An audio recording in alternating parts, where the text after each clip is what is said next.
Cracking, everybody? New video. So this morning I had an idea of a video that I wanted to put out with you guys, and it was based on a conversation that I had with my daughter when she was about 7 years old.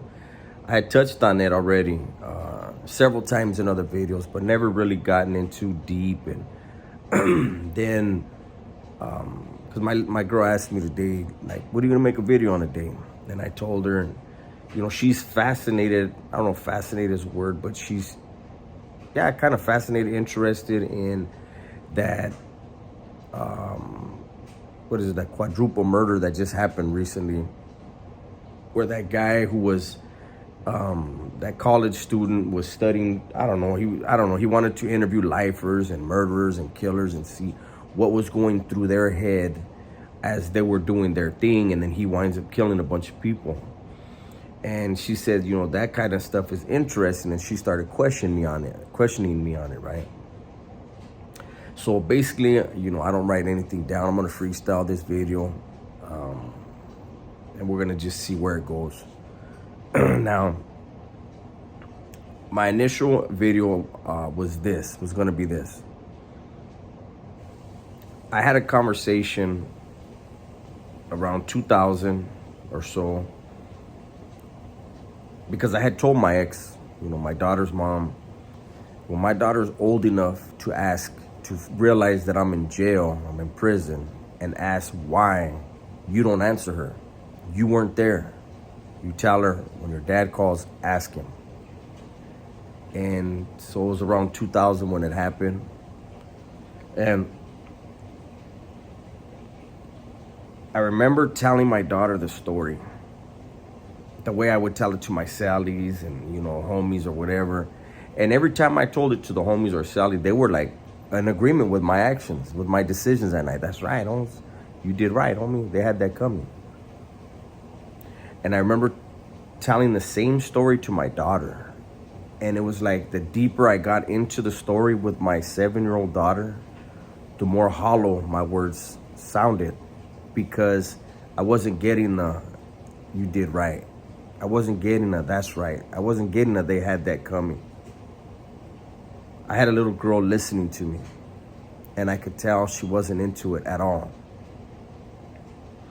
And when I was done saying what I had to say, telling my story and why I was in prison, my daughter said, Dad, what you did isn't right, but I love you anyways. And I remember hanging up and going out to yard, and I was walking laps with the homies, and it was on my mind. And I told the homies that I was walking with, I said, hey, Holmes, you know what? I think killing somebody is like a big deal on the streets.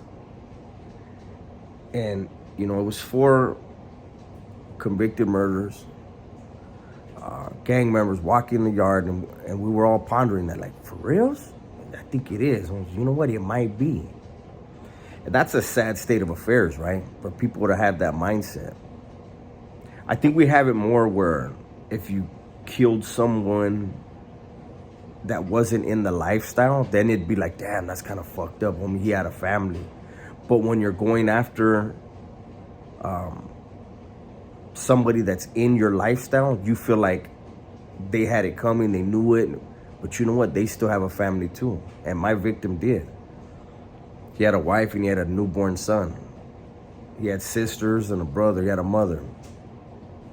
But see, at the time, I didn't think about it or care about it. Now, going to where my girl was talking about that guy that did that quadruple murder, and he wanted to know the mindset of people that do it. And, you know, my girl asked me, like, well, what was going through your mind when you killed him? And just to be clear, and this isn't to justify my actions, but it's to be clear, because people hear victim and they have a certain thing in their mind, okay? Don't forget, all of this was in trial. It's all public record. Myself and a bunch of my homeboys we went to a barbecue and we're celebrating a baptism of one of the homies' sons, okay? We left the park we had been barbecuing at, and at that barbecue, there was a bunch of rival gang members that were part of the family, so nothing happened because I personally went up to them and told them, look, you guys are cool while the family's here, but once the sun goes down, all bets are off, eh? You know, you want to stay, you know, it's on you, whatever happens. Or like, nah, we got it, we know. So when the family started leaving, as it started getting dark, they all left. Went across the bridge, same thing. We're enjoying the celebration of the homie baptizing his son. Some older dudes were obviously hunting. I approached them. They didn't see me coming. They got spooked. They pulled out. They were in the car. They pulled out. They came a second time, yelled out a rival neighborhood, and said they'd be back. That's when we went and got guns, strapped up, like, okay, these were older dudes. The third time they came on foot. And I told them, look, I don't know if you know where the fuck you're at, but we ain't playing around here. We're celebrating a baptism. We're gonna give you action to get in your car. However the hell you got here, get the fuck out of here. But you know, if you want battle with the neighborhood, go down to the park. There's probably 100 dudes down there just hoping you'll show up. And they wouldn't leave. Next thing you know, guns came out, and I shot one of them in the back of the head. Was I justified? No, he turned and ran. However, the question my lady asked was, what was going through your mind? I was pissed. I had a huge ego at the time, and my ego was, you ain't afraid of me? Well, I'm gonna give everyone a reason to be afraid of not only me, but to be afraid to come into my neighborhood the way you did. So that was in my head. I was mad that they even made me have to start firing a weapon. I was mad that they didn't leave as I gave them an opportunity to. But see, all of that is kind of like normal as far as anger. You know, it's easy to anger. A normal person gets angry. They may not kill. Most don't. But anger is normal. What is underlying that anger is insecurity. Was insecurity. You know, in doing time and interacting with people and having to develop insight into why I did what I did and how I was able to justify harming other people, I came to a conclusion, a realization of this. I believe that gang members, and listen, I don't want anybody to take offense. You're all in your own home watching this. Do your own inventory. But I've come to the conclusion that gang members are the most insecure people on the planet. We come from broken homes, and we come from, most of us are neglected as kids and abused. And what we do is we build up a character, right? And we build that character up, and we build these flaws and these beliefs in order to protect that scared and that neglected and that hurt child. We take on a whole different personality in order to not feel the pain and the fear of that little kid that was abused in that home or on the streets or whatever. And as we build that character to not feel that way, we lose who we really were supposed to be. And instead, we become whatever monster we create through our belief system.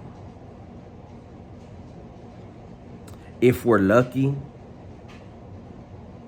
as we go through the fires, we have to do that. Like, you know, I'm honest with everybody. I needed prison. You know, when I got busted, the very first visit, when my daughter's mom showed up, remember, she was only 8 weeks pregnant. And she showed up, and first thing she said, I want to ask you one thing before we even start. And I said, what? She said, when all this happened and you were chasing the guy down and all that, did you think of me and the baby once? I said, nah. Why? Because that's the person I was. That's who I had forced myself to become. Always trying to be that bad motherfucker. Not wanting people to know that, you know, deep down inside, I was still that scared kid somewhere. I wasn't aware of it anymore because I had built up this whole character to where I was gonna get off on anybody at any time. I really thought I was the baddest dude alive. Everybody at that time coming out of YA thought that.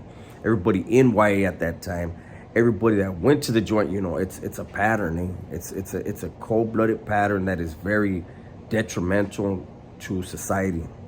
You know, when I did a reaction video on my other channel, the Dubess channel, Dubess, check it out.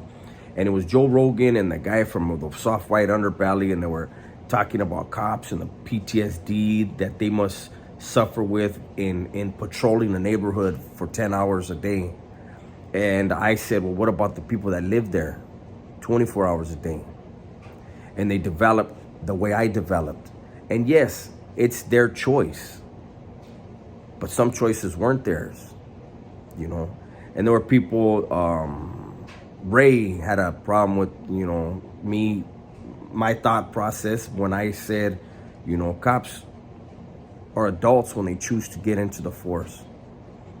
Kids born in those neighborhoods that cause the cops so much PTSD, kids born in that neighborhood, they didn't have a choice. Born into a family that abused them, that neglected them, that starved them, that did whatever they did. They didn't have a choice, but they had a choice in how they would respond, and most don't respond well. You know, so I don't know. I'm interested in what people have to say in the comments, and like I said, any gang members, people caught up in the streets, there's going to be some of you, your ego, there's going to be a vast majority of you that your egos are going to say, man, that fool's tripping. You know, there's going to be some that say, oh, that guy right there, you know, he gets all in his emotions. Absolutely. In order to understand who you are, you have to go through what you've been through. And you have to do it truthfully and honestly. And it's painful. But when you do it and you're genuine in it, you will find that peace and that happiness. You know, before, I would have not, there was zero hesitation in me trying to kill somebody. Zero. Now, I'm not even trying to hit nobody.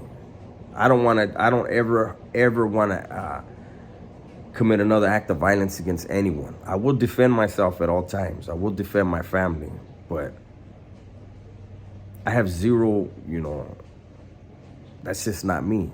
And it took a lot of work to get there. And hopefully others would be willing, after hearing this video, to be honest with themselves. Go back to their earliest childhood memories. Relive some of the things, and what did you form? What kind of beliefs did you form? Like, it's a lot, man. But anyways, that's today's video. If you liked the video, give me a thumbs up and leave a comment saying what you liked. If you didn't, give me a thumbs down and let me know what you didn't like. No matter what, share the video with someone you think would enjoy it. Everybody stay safe, stay smart, and tell the ones you love that you love them, right? I'm out.